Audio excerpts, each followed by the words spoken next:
Allah akan mengujinya sehingga dia membedakan yang buruk dari yang baik. Allah tidak akan memperlihatkan kepadamu hal-hal yang gaib, tetapi Allah memilih siapa yang dia kehendaki di antara rasul-rasulnya. Oleh karena itu, berimanlah kepada Allah dan rasul-rasulnya.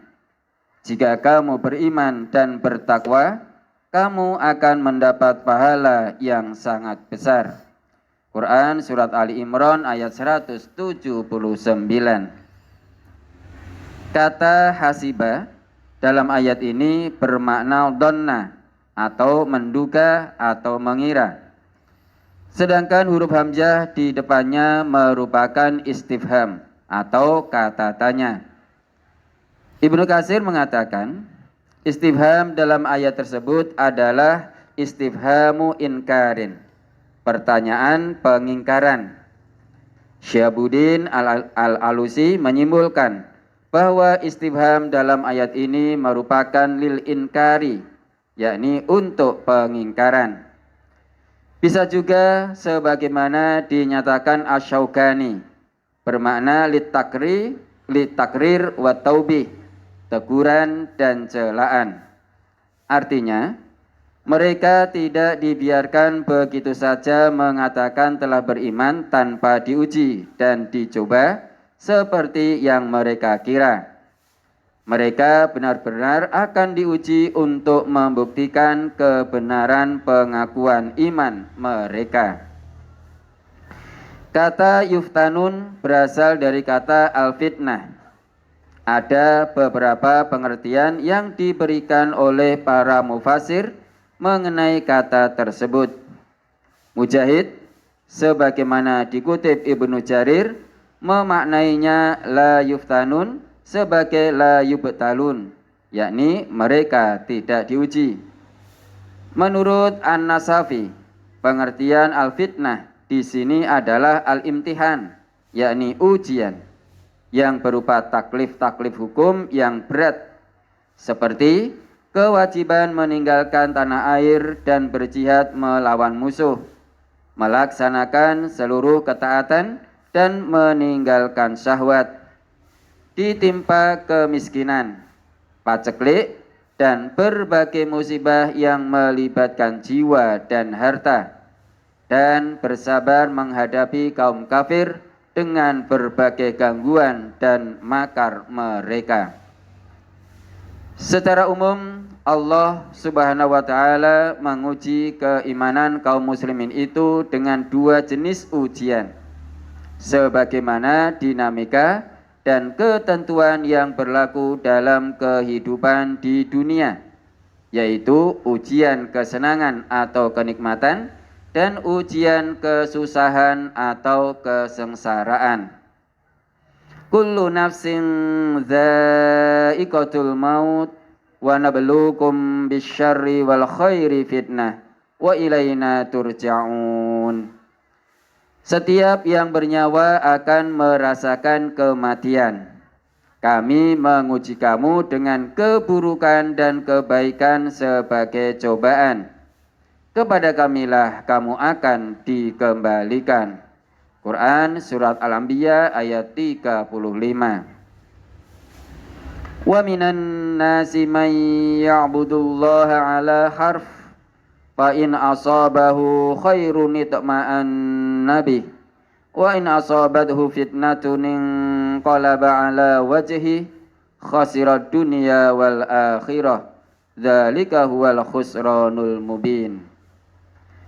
Di antara manusia ada yang menyembah Allah hanya di tepi atau tidak dengan penuh keyakinan. Jika memperoleh kebaikan, dia pun tenang.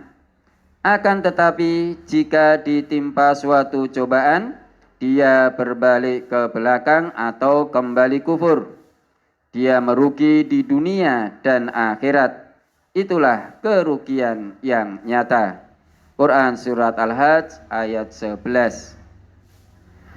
Wa minan nasi man yaqulu amanna billahi fa idza udhiya fillahi ja'ala fitnatan nasi ka'adzabillah wa la in jaa nasrum mir rabbika la yaqulunna inna kunna ma'akum awalaysa Allahu bi'alama bima fi suduril alamin. Di antara manusia ada yang berkata, kami beriman kepada Allah. Tetapi apabila dia disakiti karena dia beriman kepada Allah, dia menganggap cobaan manusia itu seperti siksaan Allah. Akan tetapi, jika datang pertolongan dari Tuhanmu, pasti mereka akan berkata, sesungguhnya kami bersama kamu. Bukankah Allah paling mengetahui apa yang ada di dalam dada semua manusia? Quran Surat Al-Ankabut ayat 10. Walanabluwannakum bisyai'im minal khawfi wal ju'i wa naqsim minal amwali wal anfusi was samarat wa basyiris sabirin. Kami pasti akan mengujimu dengan sedikit ketakutan dan kelaparan, kekurangan harta, jiwa dan buah-buahan. Sampaikanlah kabar gembira kepada orang-orang yang sabar. Quran Surat Al-Baqarah ayat 155. Allah tidak akan membebani seseorang melebihi kemampuannya. Setiap ujian yang diberikan merupakan tahapan dalam kehidupan untuk membuat seorang hamba menjadi lebih bersyukur. Ujian yang diberikan Allah selalu sesuai dengan kemampuan hamba dan sesuai dengan kadar keimanannya.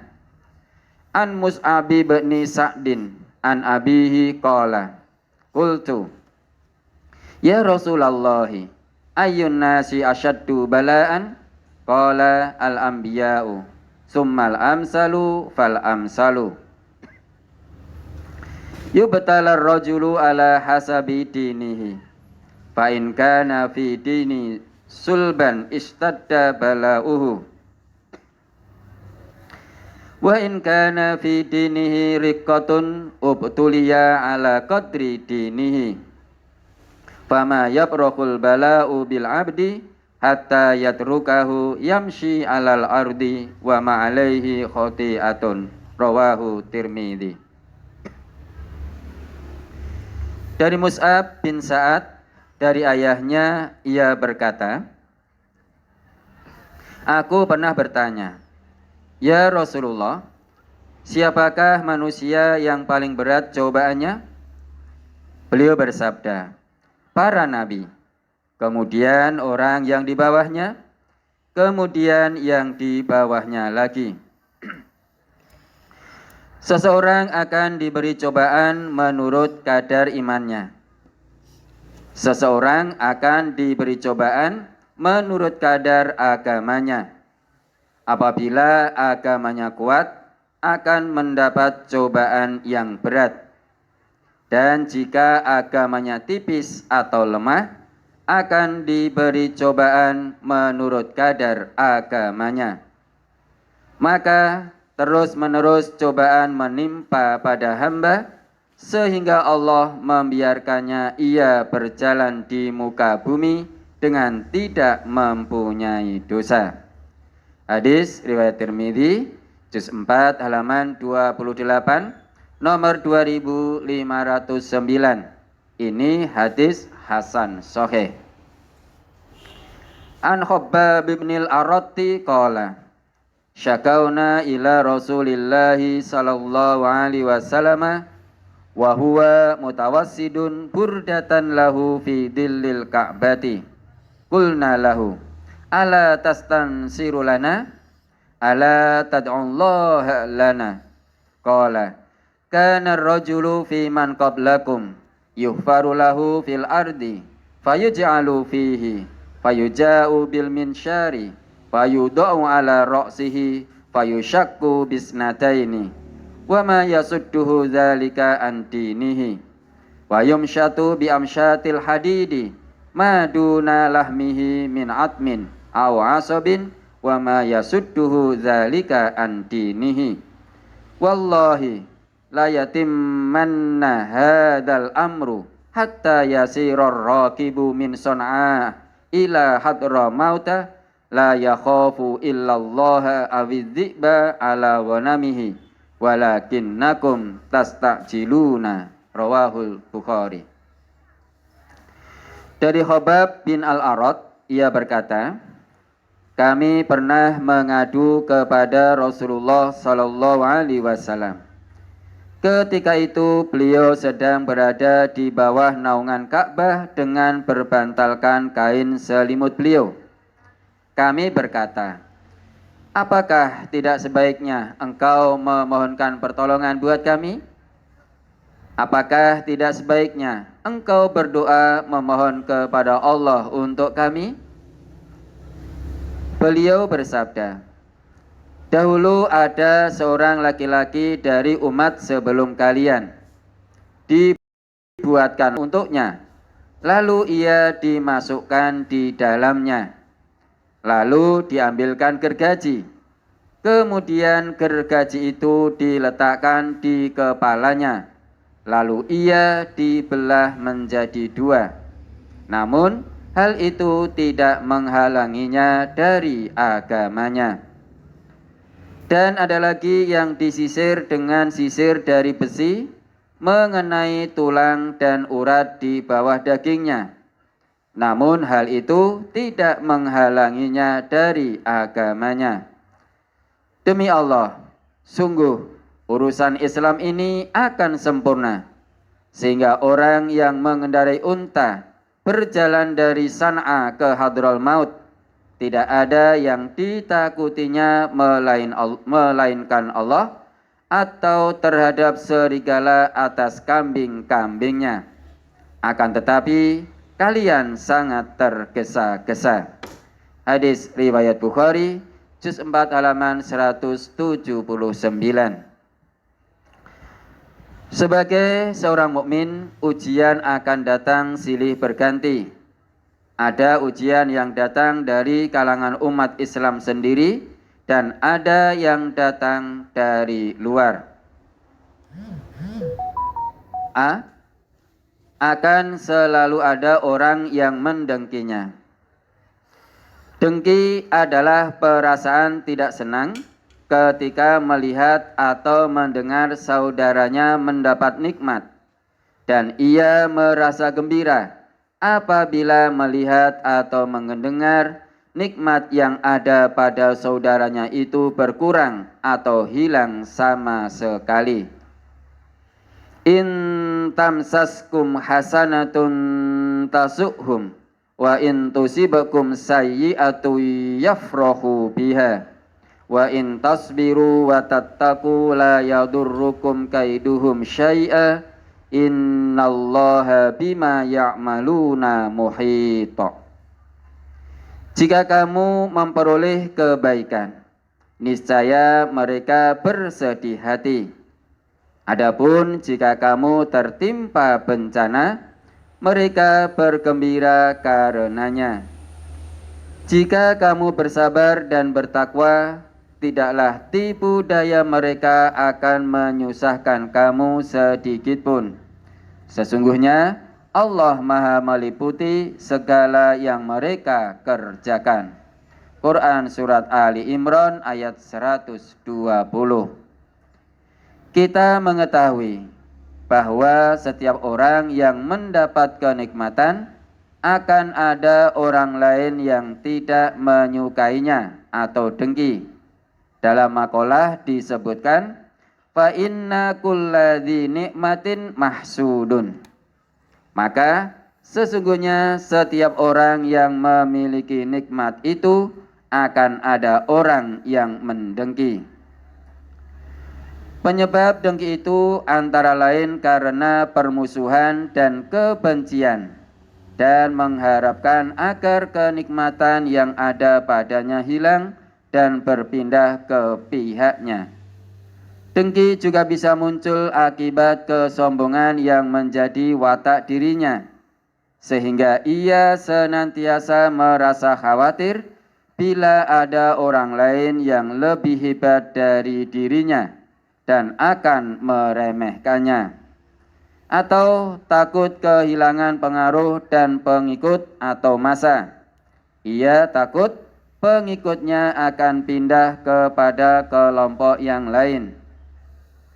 Cara menghadapi hal ini adalah dengan menjauhi tukang dengki yang suka menggunjing dan mengadu domba, serta mohon perlindungan kepada Allah dari pendengki.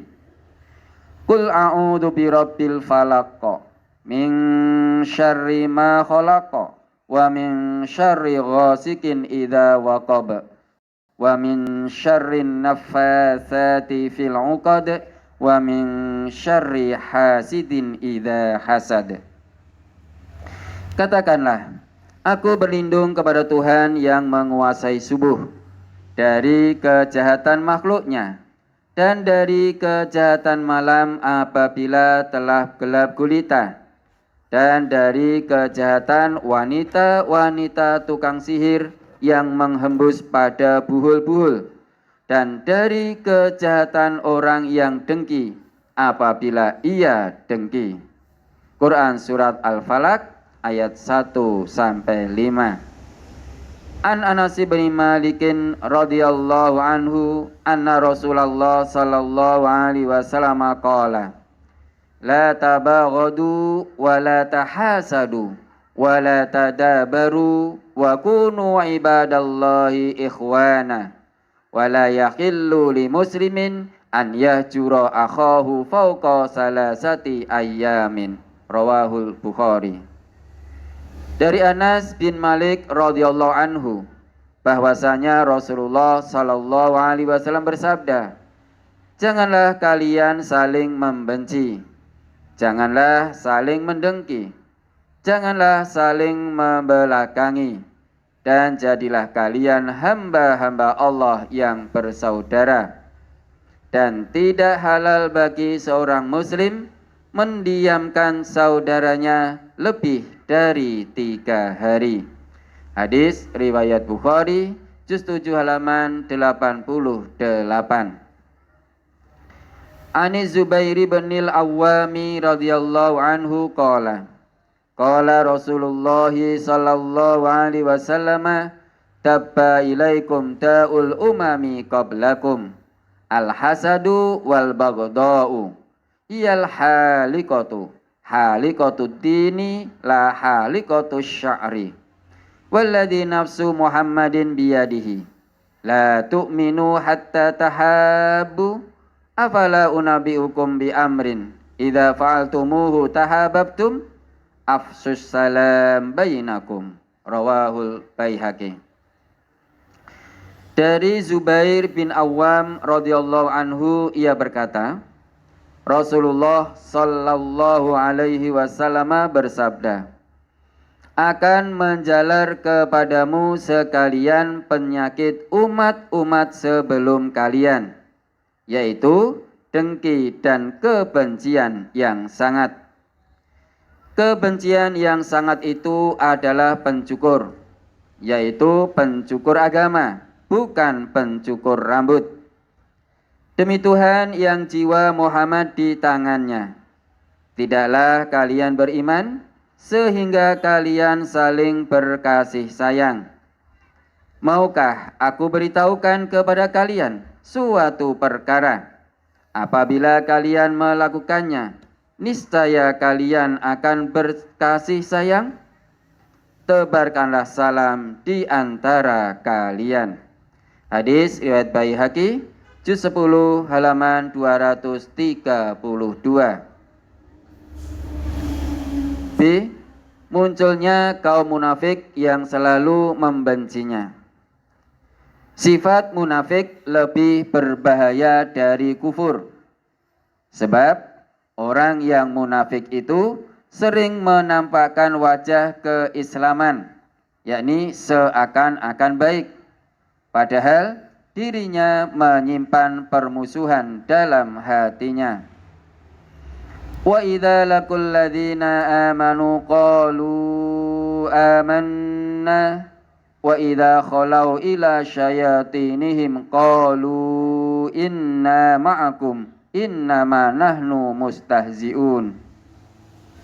Apabila mereka berjumpa dengan orang-orang yang beriman, mereka berkata, kami telah beriman. Akan tetapi apabila mereka kembali kepada syaitan-syaitan atau para pemimpin mereka, mereka berkata, sesungguhnya kami bersama kamu, kami hanya berolok-olok. Quran Surat Al-Baqarah ayat 14. Innal munafiqina yukhadi'una Allah wa huwa khadi'uhum. Wa idza qamu ila sholati qamu kusala yura'una an-nasa wa la yadhkuruna Allah illa qalila. Sesungguhnya orang-orang munafik itu hendak menipu Allah. Allah membalas tipuan mereka dengan membiarkan mereka larut dalam kesesatan dan penipuan mereka. Apabila berdiri untuk sholat, mereka melakukannya dengan malas dan bermaksud riya di hadapan manusia. Mereka tidak mengingat Allah kecuali sedikit sekali. Quran Surat An-Nisa ayat 142. Wa idza qila lahum ta'alau ila ma anzalallahu wa ila rasuli ra'aital munafiqina yasudduna anka sududa. Apabila dikatakan kepada mereka, marilah patuh pada apa yang telah diturunkan Allah dan patuh kepada Rasul, niscaya engkau lihat orang-orang munafik menghalangi manusia dengan sekuat-kuatnya dari mendekati kamu. Quran Surat An-Nisa ayat 61. Salah satu contoh yang disebutkan dalam Al-Quran adalah peristiwa munculnya hadisul ifki atau berita dusta atau bohong. Peristiwa itu merupakan contoh makar kaum munafik di Madinah terhadap keluarga Nabi sallallahu alaihi wasallam. Innal ladzina ja'u bil ifki usbatum minkum la tahsabuhu syarran lakum bal huwa khairul lakum likulli imri'in minhum maktasaba minal ism walladzi tawalla kibrahu minhum lahu adzabun azim. Sesungguhnya orang-orang yang membawa berita bohong itu adalah kelompok di antara kamu juga. Janganlah kamu mengira bahwa peristiwa itu buruk bagimu. Sebaliknya itu baik bagimu. Setiap orang dari mereka akan mendapat balasan dari dosa yang diperbuatnya. Adapun orang yang mengambil peran besar di antara mereka, dia mendapat azab yang sangat besar.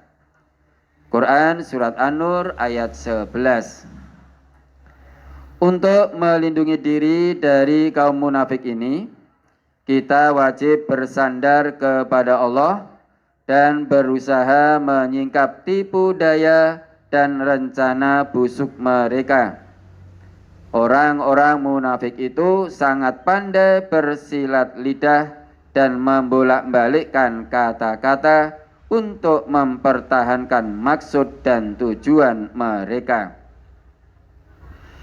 Idza ja'akal munafiquna qalu nashhadu innaka la rasulullah wallahu ya'lamu innaka la rasuluh wallahu yashhadu innal munafiqina lakadzibun ittakhadhu aymanahum junnatan fasaddu an sabilillah innahum sa'a ma kanu ya'malun.